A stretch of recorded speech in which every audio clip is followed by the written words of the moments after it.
नमस्कार, मेरा नाम ज्ञानेश्वर है और आप देख रहे हैं लाइव सीरीज। देखिए, इस वक्त की सबसे बड़ी खबर है और खबर यह है कि बिहार में नीतीश कुमार की सरकार ने मैट्रिक और इंटर की परीक्षा में जो छात्र फेल हुए थे उन्हें पास करने का फैसला कर लिया है और आधार बनाया गया है कोरोना की महामारी को। आधार बनाया गया है कि कंपार्टमेंटल एग्जामिनेशन संभव नहीं था, छात्रों का कैरियर बर्बाद होता, सत्र पीछे छूटता, इसलिए अपरिहार्य स्थिति में और सिर्फ एक बार का यह फैसला है। तो इस वक्त की सबसे बड़ी खबर बिहार की कि बिहार में इंटर और माध्यमिक मतलब इंटर और मैट्रिक परीक्षा में जो छात्र फेल हो गए थे, जो परीक्षार्थी फेल हो गए थे, उन्हें पास कर दिया गया है। लेकिन कौन परीक्षार्थी पास हुए हैं?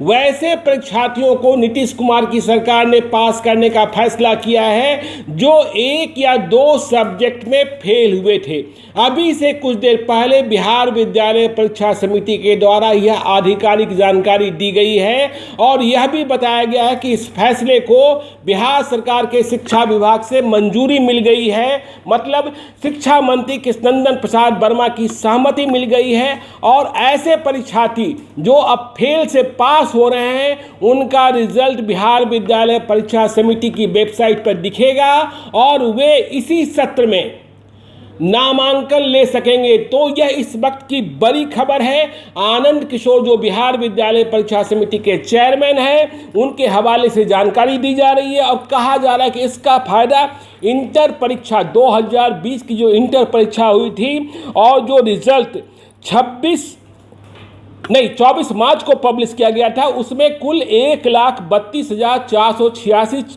परीक्षार्थी फेल हुए थे। उनमें से 72,610 परीक्षार्थियों को आज पास कर दिया गया है।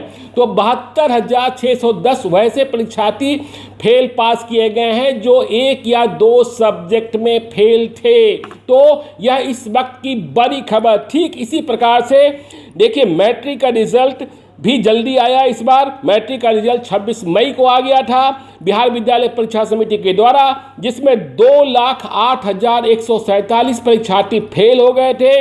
इनमें से आज बिहार सरकार के फैसले के तहत 1,41,877 परीक्षार्थियों को पास कर दिया गया है। और यह इस वक्त की बड़ी खबर आ रही है बिहार सरकार के हवाले से। उन छात्रों को खुशी मिलेगी, वे इसी सत्र में दाखिला ले सकेंगे। तो यह इस वक्त की बड़ी खबर है और उनके लिए जो परीक्षा में फेल हुए थे। और सरकार ने स्पष्ट कर दिया है कि यह निर्णय इसलिए लिया गया क्योंकि कोरोना की महामारी है, कंपार्टमेंटल एग्जामिनेशन का संचालन हो नहीं सकता था। वैसे होता भी तो नवंबर दिसंबर कब रिजल्ट आता यह किसी को पता नहीं था। तो इस वक्त की सबसे बड़ी खबर कि फेल परीक्षार्थियों को पास किया गया है। आप देखते रहिए लाइव सीरीज को। यदि अब तक आपने हमारे यूट्यूब चैनल को सब्सक्राइब नहीं किया है जरूर कर लीजिएगा। और यदि इस वीडियो को आप फेसबुक के माध्यम से देख रहे हैं तो पेज को लाइक कीजिएगा, ट्विटर पर भी हमें फॉलो कीजिए। धन्यवाद।